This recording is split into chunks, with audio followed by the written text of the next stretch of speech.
Hey. Oh, let's get it. From the Throne Podcast, we here. Yeah. Fucking episode. This is First episode. This is what the people been waiting for. What's up? Wagwan, baby.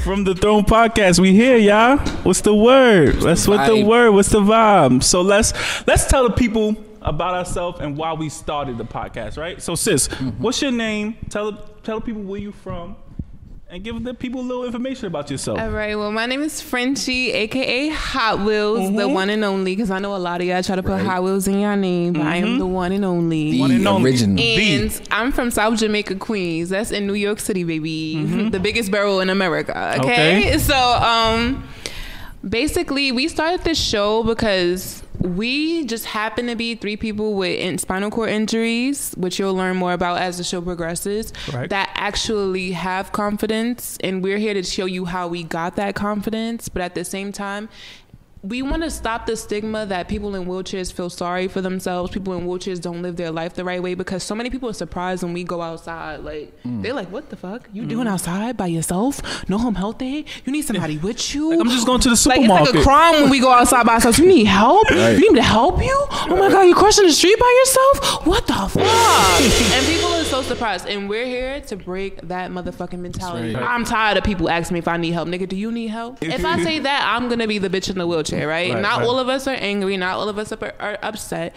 We deal with our problems how we choose to deal with them, and we are our own people. This wheelchair don't make us. We make the chair, baby. And that's that. I roll around like I'm that bitch. When I go outside, it's like the wind is blowing through my weave, my tracks, and it's just me, this chair, and myself.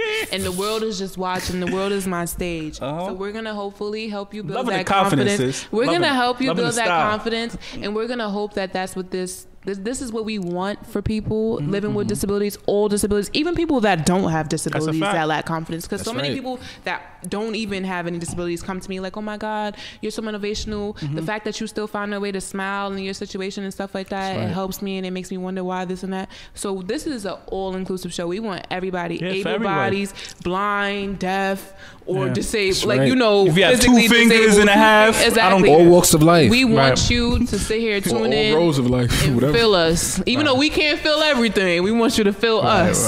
Facts. So what's up, King? Where you from? Tell the people about yourself. You know me, I'm the big homie, the OG of the show. Yeah, I'm live. I'm from Farockaway.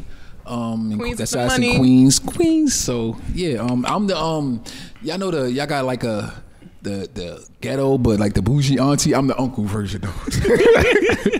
That's uncle. Me. Yeah, you know, I come in with the fur and they don't want to touch nothing. Yeah, that's me. But came my baby shower with my money, y'all. Yeah, this show right here is gonna push the culture forward. Like, we want y'all to get out there, and we want, like my man Malik, the cameraman, man. We like, he said, you know, watching us is gonna make him more confident. So, you know, this is for everyone. This show isn't just for people with disabilities. It's all inclusive. It's for people with able-bodied people. It's for everyone. We just want to push the culture forward and let people know, listen, you can do anything that you want to do.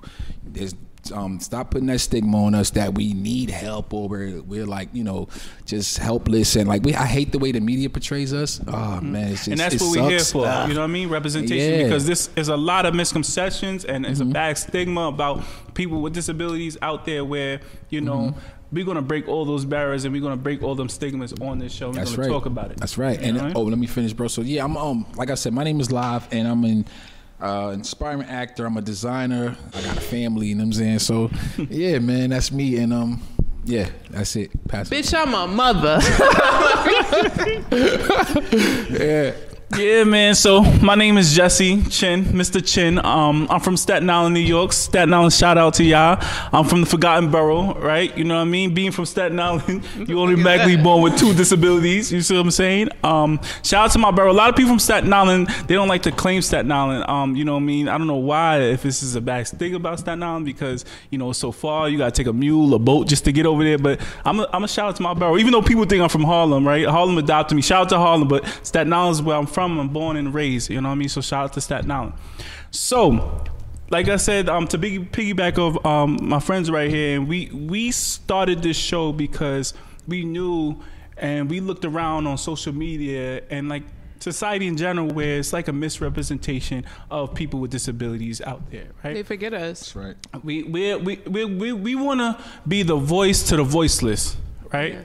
And having this platform, we're going to have several different guests from all walks of life, all type of disabilities, to talk about their disabilities, so we can inform the audience, and we also can learn as a collective group, right? And this is all about, where, you know, the people that haven't, you know, been seen or haven't been, you know, noticed in the disabled community. Now you have a platform where you can come here and talk about your disability, and talk about the things that, you know, that you need help with, and talk about things that's desperately needed in society, right? We're here to be your Breakfast Club, your Wendy Williams, your Tamron Hall. We're here to be all of that. Nah, we're not Wendy. We're not Wendy Williams.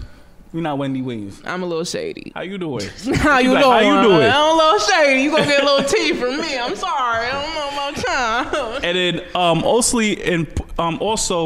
which is very, very important, and I want to address this. We don't have the facts for every disability out there, right? We're speaking on our experience and the experience from our guests. So therefore, we're gonna grow with you guys, right? We know a lot of things as far as like our personal lives and how we do things, but we also gonna learn a lot about other disabilities and how you guys do things, right?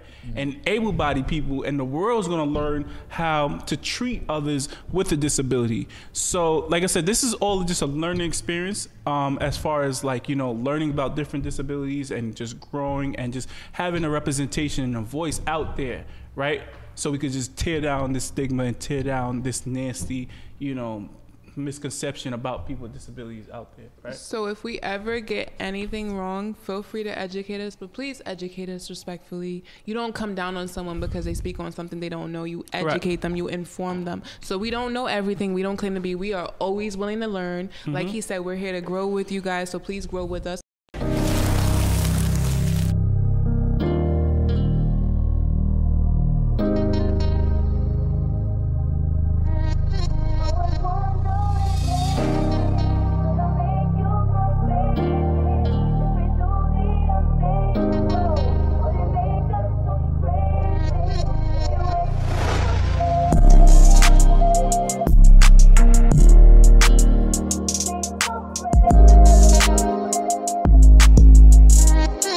And this is going to be a platform for it. We're going to have several guests with different type of disabilities on our podcast. I don't care if you got 3 fingers, 1 nail, disability. If you have a disability and you're doing something really positive in the community, you will be on this podcast, and you're going to represent your disability. That's so right. We also going to learn, and we're going to also inform the public about things that we don't know about it, and you guys are going to also grow and learn as we continue to grow this podcast.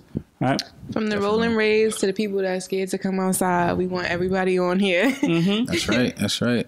It's we want it to be informative, like bro Jessie said, and we want to empower also as well, because we hate the stigma. You know, it's the stigma out there that people have on us that we always like we need help. Like me myself, I live alone. I cook for myself, I clean myself, I dress myself. People always ask me, women always, hey, how do you get dressed? And it's like, I do everything on my own, you know? So like we want to inform people and let them know, like, you know, like it's life after the chair also. Like, you know, course, you don't have to, you don't stop once this happens to you. You get what I'm saying? So yeah, it's just going to be an informative show, and we want to empower each other, you know? We want to make you laugh. Yeah, definitely. There's a lot of laughs, jokes, smile, everything. So yeah, because we all 3 of us have big personalities. And cry. Yeah. They're going to get a little Oh yeah, we definitely going to have some teary ear. So you know what I mean? Yeah, with 3 big personalities, and you'll see, you know, each of us shine throughout. But yeah, it's 3 Beyoncés in one group. Who will survive? That's Latavia, y'all. Please chill. But like bro said, Live said, one thing that it's a bad stigma out there that people with disabilities are not independent, right? So here is a platform. We're gonna showcase a lot of people with disabilities that's very much independent, right? So we could break those stigmas, right? We're going to break the stigmas of not wearing what we want to wear, dressing how we want to dress, right? He has his own fashion line, right? So therefore, we're going to break those barriers and those stigmas where people think automatically when they see somebody in a wheelchair, they're supposed to have like a stinky clothes, a baggy shirt, baggy pants. No. You know what I mean? People in chairs or people with disabilities like to dress up, like to feel good. That's right. And hopefully this empowers other people with disabilities to go out and make sure you want to feel good about yourself. You want to buy that shirt, you want to buy that nice pants, go ahead, buy it. Treat yourself. Make yourself feel good. Love yourself first. That's right. And everything will follow, okay? That's right. Now, I know y'all see the wine. I know y'all see the wine. But bro, what we drinking? What we drinking today? Tell the people what we drinking. Oh man, it's the wine tasting part of the show. So today we drinking Roscaro. You gotta roll your R's. When you drink it's fiend. Yeah, look, Rosso Dolce. That's what they say. So look, this is red wine, and it's it's good with it's good with food and stuff like that. I prefer to drink it with because I prefer to drink this because instead of liquor, hard liquor like cognacs and stuff like that. Because listen, for my people with weak bladders and us in the paraplegic community, we all know that Hennessy and all those hard liquors, your ass gonna be in the emergency room. It's fun. It's fun when you drinking it. Casamigos, my body. The next day when your ass sitting in the emergency room, it ain't that fun. Yeah, with a UTI, urinary tract infection, nigga, it ain't fun. So what you saying? This wine, it gives you a balance where you're not too messed up. Yeah, right. You still get that. You still get that nice buzz and stuff, and you're not too drunk or hungover or anything. It's just you get that nice buzz, and you also still healthy. The next day you're good. You're not feeling sick and all that from trying to be there drinking Casamigos, knowing you're not supposed to. But yeah, you still. I'm not pointing elbows, but I love liquor. I'm sorry. I love Casamigos. Casamigos. I don't know. Yes. I just spent many nights in the ER and it wasn't. Yeah, it ain't worth it. So if you we kind of finished this bottle, but thank you. Got another one, bro. You drinking and driving tonight. Drinking and driving badly. Yes. Another drink. So, pulled out another one. Yeah. So this is it's good. You could like I say, I like to have some pastas and stuff like that. It's good for pastas and stuff. And get it. Women, ladies love it. So I don't get any. And whatever the ladies love, loves. Woo! Ladies, men. Nah. Yeah. What's up, sis? What's up? I think the people want to know. Frenchy, what's on your mind this week?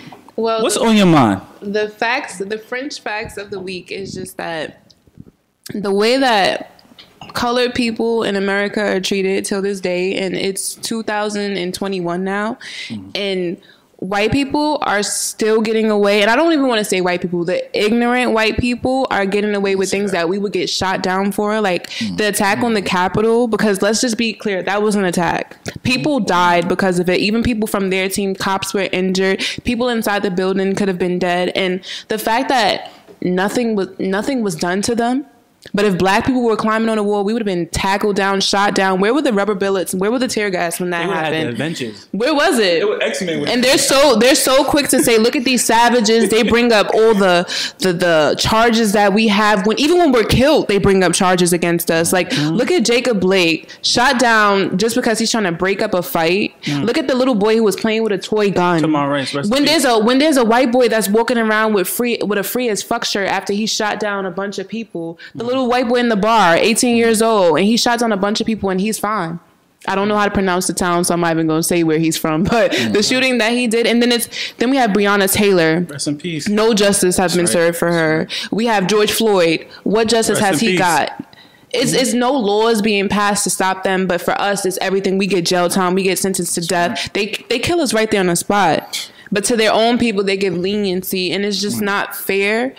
And it's time we start taking initiative. And the way I say so is, I feel like if you can't beat them, you join them. In that sense, it needs to be more black officers that know where they stand, not the ones that turn into black officers and only see blue. Because then they say, how they say it's, we're blue before anything. Blue lives matter. So then there's the black cops that turn into cops and they turn into pigs when they don't even give a fuck about their own people.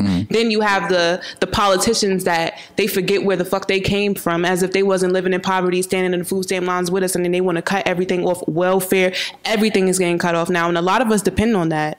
Even white people depend on welfare, but nobody gets judged when they do it. So it's time to take initiative, start graduating more. Everything black people do doesn't have to just be in basketball or becoming a rapper. So what you're saying is, would help these situations or these type of, current events is more representation in politics. And like I said, I think the most important thing, all right, the president can only do so much, right? I think we need more representation in our locals, right? In our local cities. We need to go to local voting stations, like when we're voting for senators, when we're voting for governors, when we're voting for mayors. Black people need to be very attentive on that. It's just not just voting for the president. The president just signs off on bills. Right. He doesn't make the laws.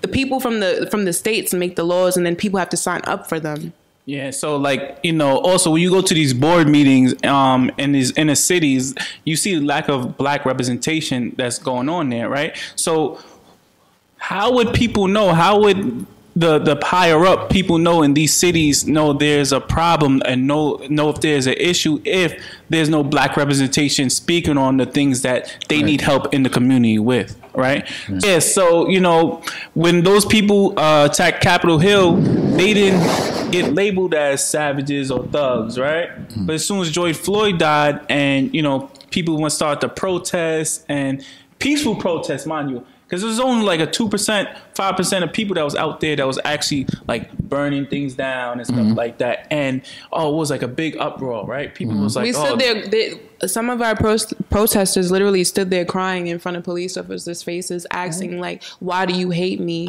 Why don't you care about my life? Why doesn't my life matter?" And it should never be a point in life where anybody has to ask another human being, "Why doesn't my life matter?" Right. And that's a problem. So many of us, because not only us, we don't only have to fight for the black fight. We have to fight for the disabled fight too. Because black people, our own people, look at us as if we're a problem in their race as well. It's like we're just like that little smudge on your face when you do your makeup, and it's like it's not supposed to be there. They look at us as some sort of blemish, and it's not cool either. Because not only we people that's disabled in wheelchairs, we're black disabled people, so we have an even bigger first. Target. Yeah, we're black first before anything. We were born black. We wasn't born in chairs. Straight. Now, this is what the people been waiting for, right? Let's get into the topic of the day. Okay? Now, the topic of the day is called accessible dating. Topic of the day is called accessible dating, right? What is accessible? Well, first of all, because we're gonna go in, right? We're gonna talk about how it was when we first got in the chair and how our first relationship was, right?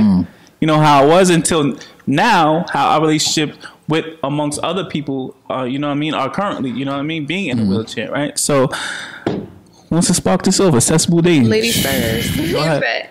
What accessible dating means is basically like, what's dating with a disability like? Because so many people look at it as if we're just with people that just feel sorry for us. We're with people that take our SSI checks and we spend money. But the one thing about me, my SSI check don't stretch far enough for me to give no money to no nigga. And I'm pretty sure y'all don't go far. That's a misconception right there. People think people with disabilities get this big fat check. That's wrong. That shit can't even pay a Sprint bill and top water bill, right? SSI, y'all playing yourselves. Like, let me get some bread for real. Like, they got the money. Why I still gotta make wigs and shit? Why can't I just sit there and sit on my ass and roll around and get a check like everybody else think I do?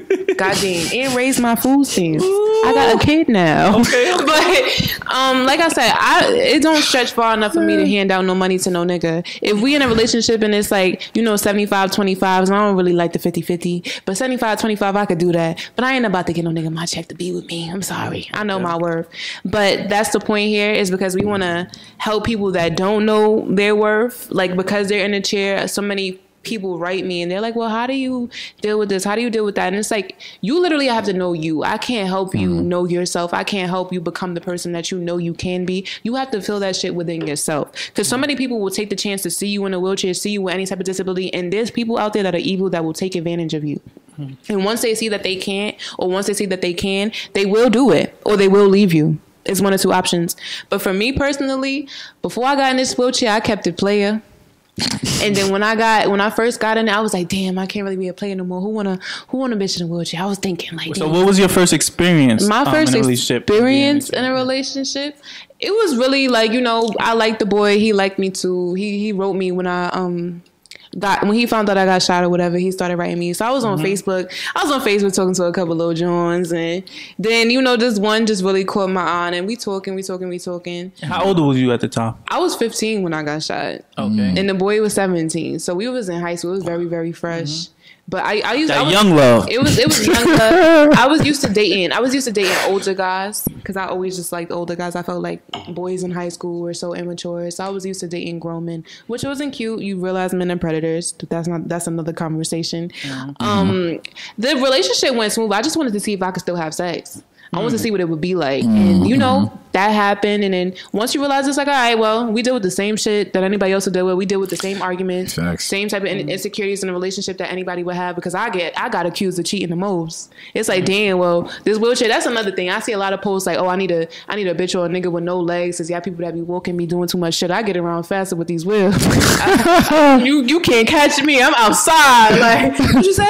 Huh? Yeah, I'll be right there. Nah, I was outside. Your life don't stop because of the change. Once you figure out who you are, that's when you should start dating. So many people try to either rush into it, or so many people just take their time. You're gonna know when you're ready. I started just jumping into relationships even from young, and I'm just like, damn, I'm not even married. I'm not ready to be married. I'm not ready to be cuffed down. And my situation literally just made it to where it was like, do I really want a relationship? And I just kept going into relationships. Was you always this confident? Yeah.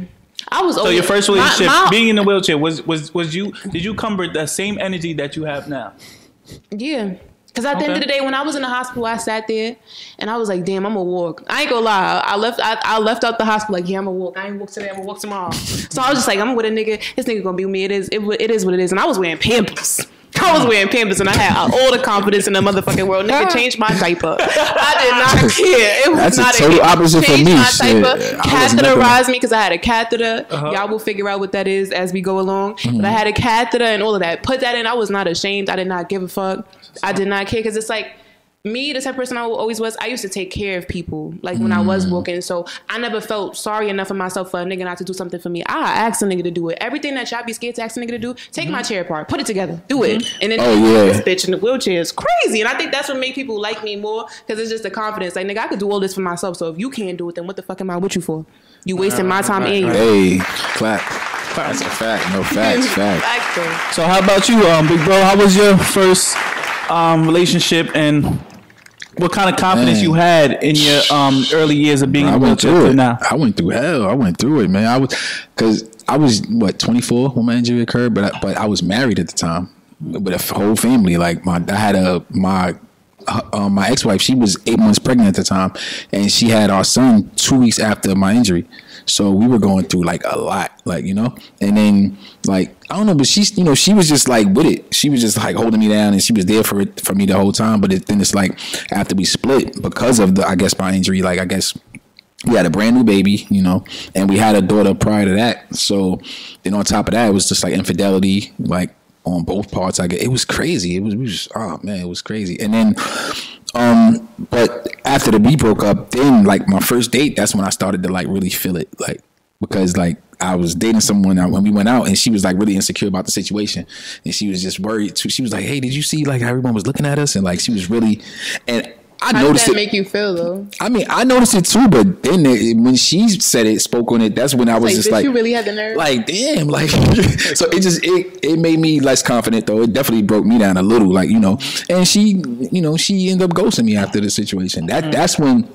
That's when things got really rough for me, because it's like, damn, like you kind of looking at yourself, and your confidence kind of, you know, my confidence was shot, because this was new. Everything was new for me. The chair, everything, it was still a new experience. And I'm just like, I'm still trying to figure out who I am, myself, and all that. So getting ghosted and stuff like that, you wondering if the whole time, like, damn, is it me? Like, damn, it's because I'm in the chair, like, because of my disability, like, she's scared to be seen with me. Like, you got all these questions, you know what I'm saying? So it was more so that. And then, but I don't know. Like I said, I was seeing, it was another girl prior to that, like a high school sweetheart that I had, and she was just like, she gave me like, she helped build my confidence up. She's like, Antwan, listen, you a good guy. And she said any girl would like, they would be like, she said it would be like, it would be a pleasure, like, and it would be a blessing to just have a guy like you around, like just have you around every day, you know, to just be in your life. She said you're a real good guy. So, you know, and stuff like that, hearing stuff like that, it can help me build my confidence up and stuff. So, yeah. Now he's back to the same light-skinned nigga he was before.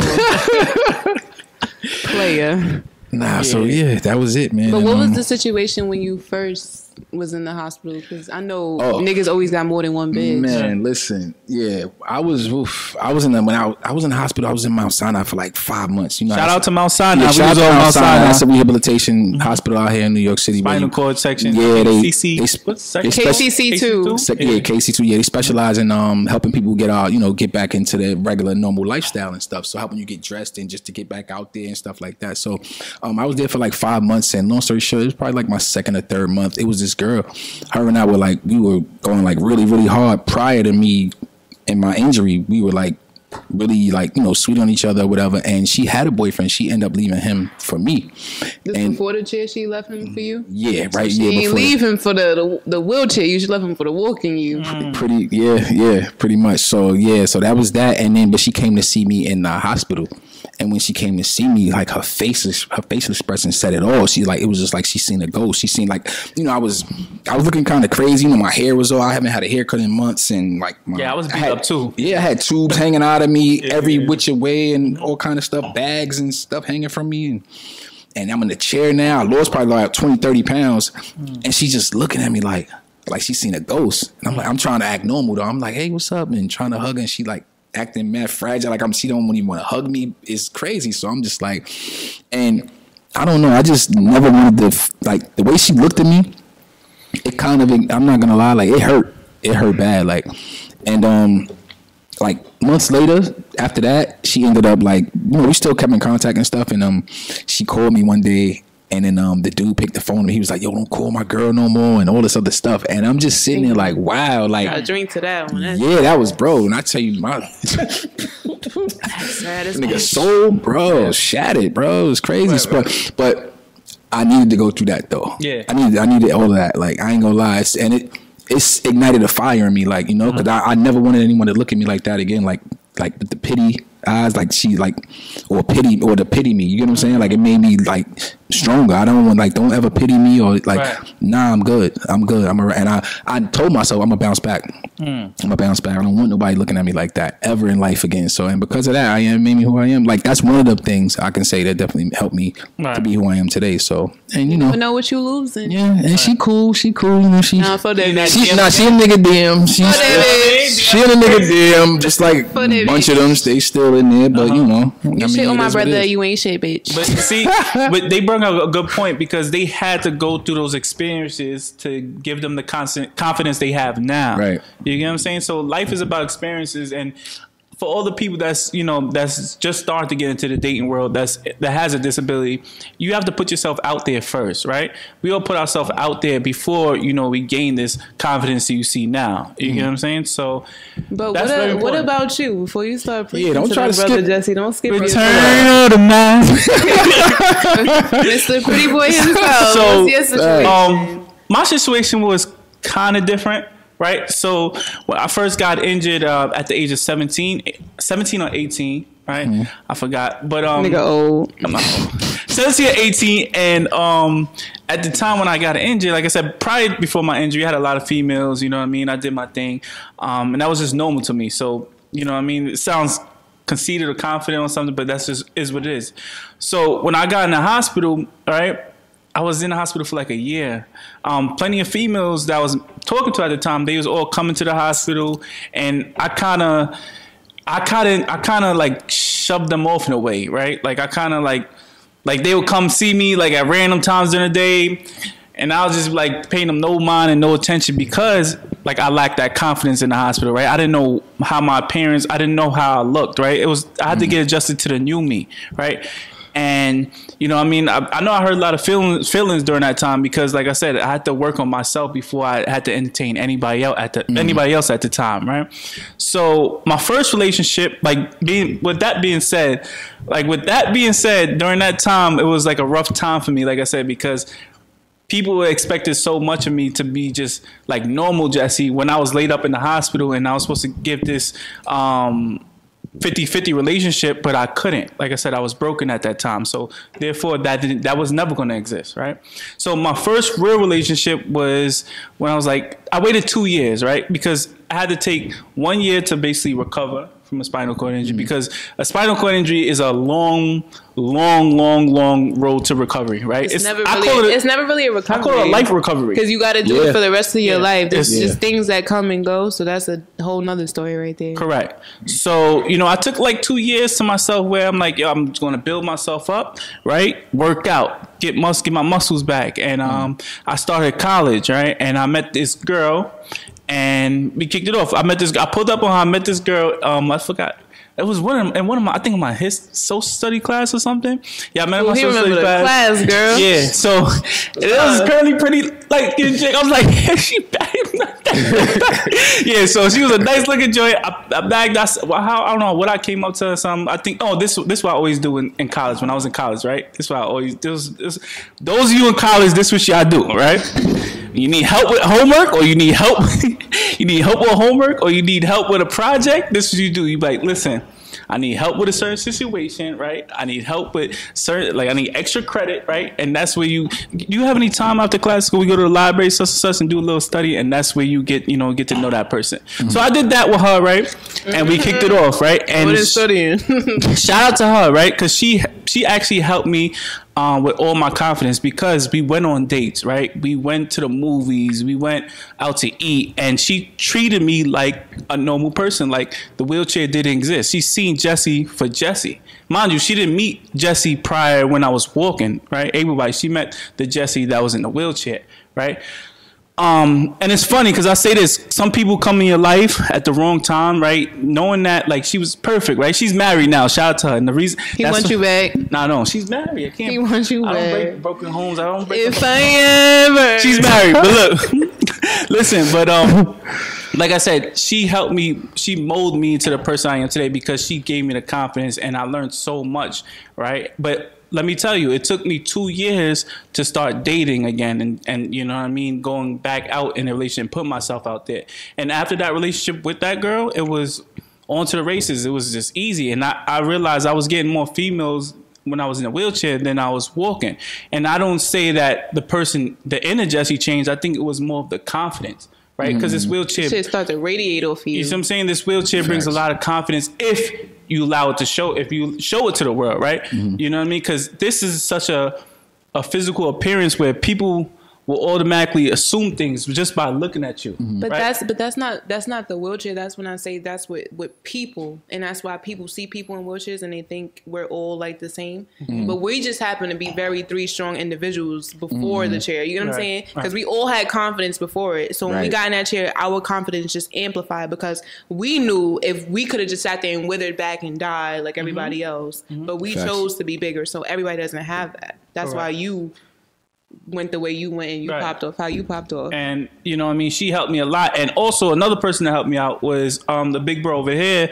Like at a time I think it was like 8 years old 8 years old, I'm sorry. It was 8 years ago when Instagram was around and there was nobody in wheelchairs on Instagram, right? And that it was only like 8 years already, bro. It was 8 or 9 years. You know, I'm bad with numbers. You've been in it like 8. That's I crazy. got 3 disabilities. Yeah, you've been. It just seemed like yesterday when I met you. Word. Yeah, so I seen this guy.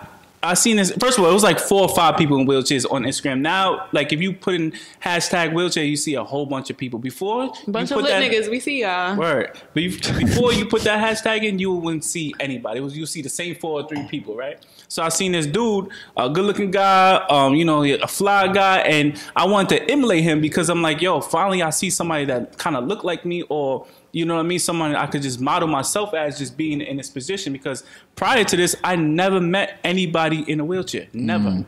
And if I did see somebody in a wheelchair, it was somebody on TV or a homeless guy, a homeless person or something in the streets. But I never met a young, vibrant person in a wheelchair. And I thought it was big. So I reached out to him, right? So that was another big stepping stone on, I say, not only just, because a lot of times when people get injured, they think you have to recover physically, right? The biggest recovery is mentally, right? Because, like I said, without your mind, everything else is not going to follow. You need your things. Everything will follow when you put in your mind, like, all right, I'm gonna go forward with this, and that could be the biggest recovery. And that's just with anything. It don't have to be disabled people, able-bodied people, right? You need to recover mentally before you recover physically, right? So in any traumatic situation, right? And those two cases helped me at an early age when I first got injured. Was live, and also my first real relationship with that young lady. I appreciate just, that, bro. I want to say that these were like, after my mentor that I love so much, these are the first two guys that I've seen, and I was like, wow, they really lit, and they handsome, you know what I mean? And they've been my brothers ever since when I met them. But to add on to my story earlier, because it was a part that I didn't tell, it was when I first got shot, I was dealing with a guy, and he was dealing with me when I was walking, and I wasn't thinking about niggas when I first got injured, because it was like, who gives a fuck? I'm in a fucking chair. Was you thinking about bitches? No. Was you thinking about bitches? You was thinking about yourself. Nah, yeah, I was thinking about myself. You think about your life. You don't think about how anything else is gonna work. I was concerned if I was gonna have kids once I found out that ain't, so I was good. But yeah, that was a big concern. I literally had, when I was in the ICU, I had two niggas at the same time going to the ICU. Same time. That's why I know it's a little thought. Because I had two niggas, and I had to, that was the first time, like, and I was 15, that was the first time I used my father as like my wingman. I said, Daddy, my father just was so happy I was alive. He didn't give a fuck about nothing I was doing for real. I was off the morphine too, so I was really honest. I was like, Daddy, let me be honest with you. Got two niggas coming up here. Y'all know who y'all are. I said, Daddy, a lot of them. Tell them I can't see nobody. So I had one come in, and then the next one come in, and then I left one good. He was a really good guy, and I left him alone because I was like, you know what, you deserve better. He was a really good guy. Name start with a V. Shout out to you. But Byron? No, I said it start with a V. But yeah, shout out to you, Vinny. But him, We'll see your name. I was dealing with him, and then it was this other nigga. He was Indian? No, he was black. He just a light skin. He was just light skin. Vincent. Shut up. So he just wasn't. The other nigga wasn't shit. He was a liar, and he had got shot too. So I felt like we had a lot in common. So it was a lot to talk about. He was at my hospital bed when his baby mama was in labor. I found out about him having a baby when I was in the hospital. So it was a lot of traumatizing stories there. So I feel like that's why I stayed playing in a wheelchair for so long. I just stopped being a player like 3 years ago. But that's what I'm saying. Sometimes it make you more of a demon, and sometimes it bring out the good parts in you. I felt like the first couple years in this chair, I was a little demon. I wasn't all good. I had to start finding myself and figure out who I am, because I had to, that confidence that came, it was over gradual times. It wasn't just like I woke up like in the hospital bed. Oh like, yeah, for sure. That shit comes gradually. Some days you feel like shit, and some days you don't. But now I'm finally at a point where it's like I know who I am so much the wheelchair don't bother me. It's just like, if I see some stairs or some shit and it's not accessible and the elevator broken, I'm gonna be mad as fuck, yeah. But other than that, I'm good. So, and you said a good thing, right? You said you made up a good point. It takes time. Yeah, right? everything. Oh, for sure. I get a lot of dudes message me on my Instagram or Facebook, ask me like, yo, how you date? How you get such and such? And the first thing I always say to them is, you need to work on yourself, right? It took me 2 years to get back in the dating world, right? You have to work on yourself. What do you bring to the table that woman will make off? It could be female. That person may like you, right? So say, for instance, and this is just an example because everybody's not in the same boat. And when also here on this platform, we're not speaking from like the whole disabled community, right? We're speaking from my experience, right? Yeah. And this is going to be a back and forth thing where you guys can inform us on things that we don't know, and we're going to learn and grow. So with that being said, say for instance you're a quadriplegic, right? Frenchy, what's a quadriplegic? A quadriplegic is someone has an injury at the neck. Some of them have little to no hand function, and some of them do have some hand functions, but it's not as much as we have, which are paraplegics. We have a spinal injury and they have a cervical injury. So there's a difference. Yes. So everybody in a wheelchair doesn't have the same injury. No, we all have different injuries, and we all can feel different things. Yeah. So you have your cervical. That's where your cervical is your neck. Thoracic. Thoracic is like your back to your lower, and then you have your lumbar. And that is a different place. So that's the lower back, the lower spine. Now, so for the example I was given, say if you're a quadriplegic, right, and you have less motor function, you can't move your fingers or something, and the woman that you with is basically a 24-hour caretaker, right? You need to put it on yourself that she needs to find her some me time, right? Because if she's taking care of you all the time, she's gonna get wiped out. She's gonna get exhausted. She's gonna get burned out. Yeah. Right? She's gonna get annoyed. Yeah, you know what I'm saying? Even if she doesn't want to admit it. Not only that she's your girlfriend or your wife, she's your nurse. That's, you know what I'm bro, saying? that shit is stressful. Period. It's a stressful right? situation, yeah. So being that, knowing that, right, you have to set aside some days where I'm like, hey, listen, baby, Friday and Saturday you can go out with your ladies, enjoy yourself. So what I'm saying is it has to be a balance, right? So if, like I said, this is for my people that have higher injuries and they're with their lady 24/7. They're not as independent. Right, they're not as independent as a paraplegic, right? So or us, because some paraplegics are not independent. That's correct, and hopefully this show helps them in a way where it's like I'm going to put myself out there. You get what I'm saying? Yeah. So what I'm saying is, going back to what I'm saying is that it has to be a balance, right? You guys message me all the time like, yo, how do I get a such and such, or how I get a girl? First thing first is loving yourself and knowing what you bring to the table, right? Because you can't take care of another table if you're not taking care of your own table, right? So that's very, very, very important. And what else would you say for advice for them? Same. I'll piggyback off what the bro Jessie said. Loving yourself. That's where it starts at first. That's where you have to love yourself, and the mental aspect also. You have to build yourself up mentally before you actually get out there. I see a lot of guys when they first get their injury, and as soon as they be out the hospital a week, 1 or 2 weeks, they up on Instagram posting positive quotes. And don't get me wrong, it's like I get it. Yeah, but to me, I feel like they're just watching what everyone else is doing as opposed to just actually being themselves. Because, like, you jump on Instagram and people are tagging Shade Room and all this stuff to try to go viral that you're in a wheelchair now. That's not the way to go. I promise you that's not the way to go. You need to do the work and you got to do the work. The mental aspect of it is really, because you got to build yourself up, because I'm telling you, things are going to happen. And if you're not mentally tough, you're going to break down. The faster you try to go, the slower you heal. So I feel like take that time. Everybody heals differently, and everybody heals different. Everybody heals at a different time, and everybody heals at doing different things. Some people might heal by going out and having fun. Some people might heal by just staying to themselves and figuring out who they are now, because it's a rebirth when you get in a chair or any type of disability that you were not born with. We can't speak for those who were born with it, because we unfortunately, it's not unfortunate. We weren't born with disabilities. We'll have all people from all walks of life, able bodies, people with disabilities that they were born with, people that occurred them over their lives. But at the same time, we can only speak from our perspective, so we don't feel like we know everything.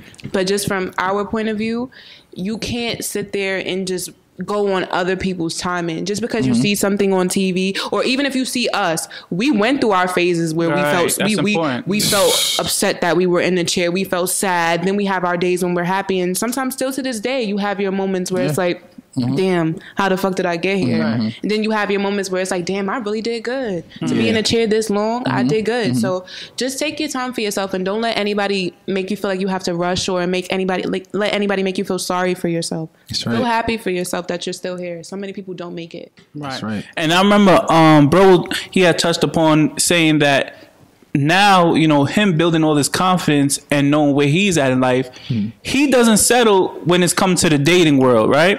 Now he knows that.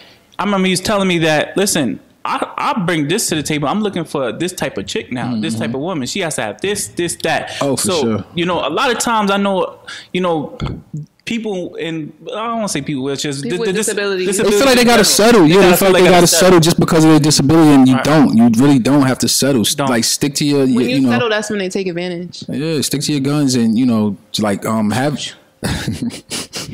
stick to your guns, and set boundaries. Also, don't let people run over you and take advantage just because of your disability, or because of your situation. No, don't let that. That's not everything. That's not who you are. It's just your disability. You're bigger than that. Right. I had this one girl I remember I was dating, and she told me she said, Antwan, like, when you first approached me, she said, it's obvious that you're in a wheelchair. She said, of course, that's the first thing I noticed, but it's like, as soon as you open your mouth, She said, I don't, it just like, it disappeared. I don't even see it anymore. And that meant, that was just like, when she told me that, that built another thing that just built my confidence back up. And like, you hear certain little things like that, and it's just like, wow, man, like, you know, lets you know that you know, you're doing good, and you're not letting the chair take over your life. Like me, I wear the chair. I don't let the chair wear me. Like, you know, I'm doing this. Like, you know, the chair is not gonna define me and who I am. You know what I'm saying? Like, I'm bigger than this. Like, this is nothing. Like, I mean, now, as 18 years in, I'm talking like this, though. There's a lot of time, a lot of days where I was like, damn, what's going on? I woke up some days, I'm like, who the hell am I? Like, I don't even know what's going on. But the reality of it is, like, you know, it's humbling too, like, because I wake up every day and I look to the left and like my chair is right there, you know. It's very humbling. So just to get in it, like, I have to start my day by getting in a wheelchair, like, so, you know, I mean, but it's also empowering too, because people see me and I'm just doing things that I do on an everyday basis. Like, I might have to, like, I work out a lot, but it's because I need to, and I feel like I have to, right? So the days that I don't work out, if I push the chair for like 1 or 2 blocks, I'm fatigued, I'm tired. So, but by me doing that, people are like, man, yo, you're so inspiring and you're so motivated, and I'm just like, what? This is what I'm just strolling down the block. Yeah, this is what I'm doing. This is me. This is who I am. I'm not doing it for Instagram. I'm not doing it for anyone. I'm doing this for me, like, you know, and people find inspiration in that. So, you know, you just got to find, you know, your purpose and your niche, and you'll be all right. Like, and just do the work. You got to do it's really mental. Yeah, love yourself. Got to love yourself. Please love on yourself. To tell yourself, I speak attributes to myself every day. I wake up, you're a good man, you're a good father, you're a good guy, you know. You're a king. Important. Yeah, beautiful. You gotta love. Yeah, you gotta love on yourself, please. Because if you let people tell you who you are, if you let people tell you who you are, you're weak. Yeah, you'll be. Yeah, it'll break you down. Sometimes, some days it feels like for when you first get injured or whatever the case, some days it'll feel like a porta potty, but most days you're supposed to let it feel like a throne, and that's where we came up with from the throne, baby. This is our throne. We define who we are. We are those niggas. Right. Hello. And who sits on thrones? Kings and queens. Say that, baby. Right. You also brought up a good point, right? Regarding that, when people see you, right, they're like, oh my gosh, you're so inspirational. You're just rolling down the block, going to the supermarket, right? And this is the problem, right? And people in our community, in the disabled community, needs to do more and do their, you know, they have to be more empowering to go out more, right? Because say, for instance, I'm in a club, right? There should be 10 or 15 other people that's disabled inside the club with me, right? Like, if you're in a wheelchair, if you're blind, if you're amputee, there has to be more people of representation in these places, right? Because it makes no sense. How's it if I go down the block or if I go to the mall, I'm the only person that's disabled in the mall? Where's everybody else at? There's over 1 billion people that's disabled inside the world, right? Yeah. Yeah, where y'all at? So therefore, we have to do our part. The community have to do their part to just show out. You know what I'm saying? Yeah. And pretty much make sure their voices be heard. So when, you know, certain people in certain cases go out, they don't have to answer the questions for the whole disabled community. You get what I'm saying? Right, so, bro. I remember, not to cut you off, bro. I remember being there. I remember being in that mindset. Like, I remember when I first came home from the hospital, and 2 of my bros, White and Trubs, they came to get me one day, and they was like, yo, come on, let's go to the club. And man, I was so pitiful. I said to them, I was like, I don't feel like going. I don't want to get in anyone's way. And they looked at me like, nigga, like, because that's not who I was when I was on my feet. They like, this is not the same guy, you know? So, and I just sensed it, like, I felt it, and they left. They ended up leaving. It was just like, I sort of looked on their face. They was just, I was just wallowing in self-pity. And they just hated to even be around it. And they left. And I just, it took some time, though, to get over it. But I don't know, just piggyback off of what Jessie's saying. Like, you know, a lot of people, you just got to get out there. You got to get out there. And you got to find your niche. Like, for me, it was just like dressing. Before my injury occurred, I used to like to dress. Like, it was self-care. So once I started dressing like myself again, and I started feeling more like myself, I started getting back out there and stuff. And that's when I wasn't afraid to go outside and stuff like that. But at first, I was just like giving up. Like, I didn't care about even getting myself a haircut, nothing. It could be something as little as getting a haircut, getting a new pair of shoes, whatever it is that, you could go to the park and shoot some hoop. Whatever it is that you like to do, you have to start doing more of that. Whatever you was doing prior to you being in your injury. Find a different way to do it if you can't do it. That's it. You gotta. It's just the adjustment. You gotta make that adjustment. Like, that's what this lifestyle is all about. Adjusting to the chair and just you have to adapt. It's not gonna come easy, but yeah, you gotta work. So Jessie, I know each episode we're doing what's the fact of the day when it comes to disabled people? So each episode we want to inform the audience about a different, like a disability fact or something where we all can learn, right? Disability related, right? So, today's facts the fact of the day is basically we want you guys to realize that there's different forms of disabilities, right? A lot of times when society sees somebody in a wheelchair, they think that's just the only disability that's out there, right? Because, the wheelchair sign, you see it everywhere at the bathroom, when that's not necessarily true. That's just only like a little 5% to 2% of people that's, disabled that's in wheelchairs, right? There's other disabilities out there, right? So there's 4 type of disabilities, right? The first one's intellectual, right? Where you have, people that have Down syndrome, right? You have physical, something that we have, right? Some spinal cord injuries, cerebral palsy, multiple sclerosis, stuff like that, right? You have mental illness, which is very important, and also, it's a popular thing now, right? So many of us suffer from it and we don't even know. Because you can have a physical and a mental disability at the same time without even knowing you have a mental. That's a fact. Especially in the Black community. Mental health check is so important, and so many people that are not of color get treated for it, but then people in the color community, we don't take it as seriously because we feel like you're Black people, like, you fine, you just need to calm down, you're crazy. Yeah. And it's not funny because calling someone crazy can actually make them crazy when they're really going through something serious that we don't understand. So mental illness is very important, and like you have disorders like bipolar, schizophrenia, depression, anxiety, and the last form of disability is sensory, right? So that's that could be a hearing loss, it could be blindness, stuff like low vision. So there's different forms of disability, and this platform is for all type of disability people, right? I don't care if you're blind, I don't care if you have an amputee. We want to know your story, and we want to know how your injury impacts or disability impacts your life and how it impacts others, so we can all learn and we can all use this platform so the whole world could find out about certain disabilities, and somehow we can change the narrative and normalize it. Yeah, make it normal. We trying to change this narrative here, right? That's the main thing. We changing the narrative that there's representation in the disabled community that can do many things that an able-bodied person could do. Right. That's very, very, very important. To make something that's exclusive inclusive. Because so many people don't know about disabilities. Even we don't know about every disability. Even there's still things I need to be informed of with the spinal cord injury, living with one. You know what I mean? So it's important that we take something that so many people frown upon and show like the light in it. Like, it's light at the end of every tunnel. And just because we have a disability doesn't mean our lives are over. And stop feeling sorry for us, because not all of us feel sorry for ourselves. That's right. That's a fact.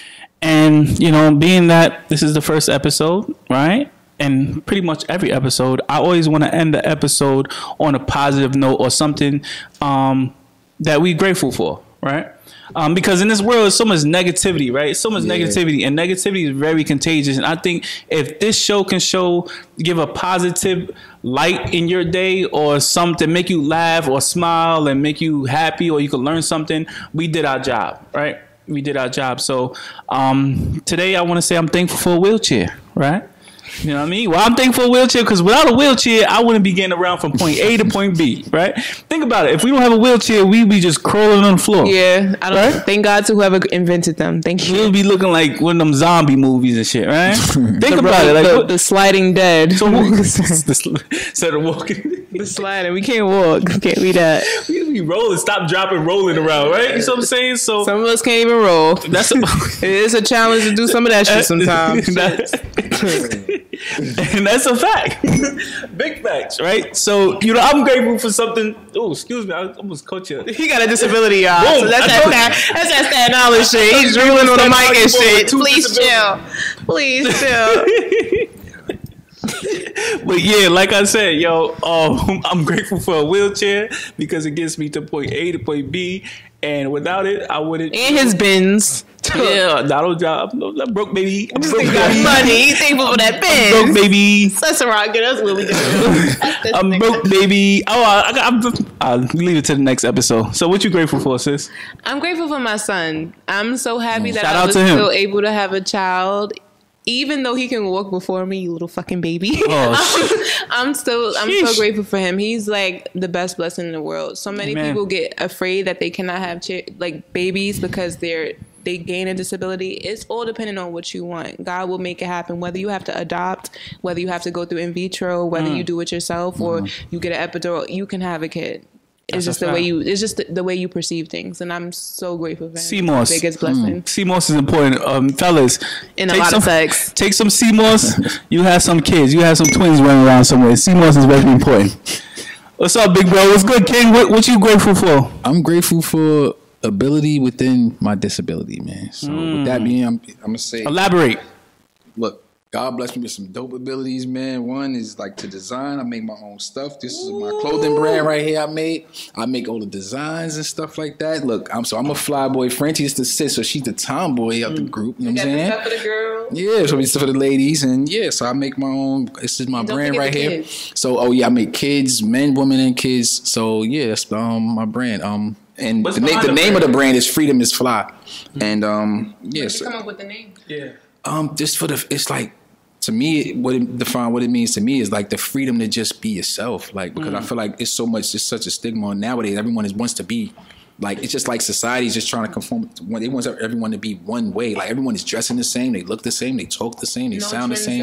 Yeah, it's like, and it's just Nobody's like, exclusive no more. No one. Yeah. I'm So it's ignorant like, because I thought it was because you was in jail before. nah, it can, Freedom is fly. I mean, it can be broad. It can be broad. Also, shout out to my little sister. She's incarcerated. Free so her. Free her. free sis. my sister. So that's why. That's also part of the reason. Also, she's my little sister's in jail. So Freedom is the best thing you could have, especially as a colored person. yeah. So and freedom is fly. Oh, it's broad. So And we fly as a motherfucker right now.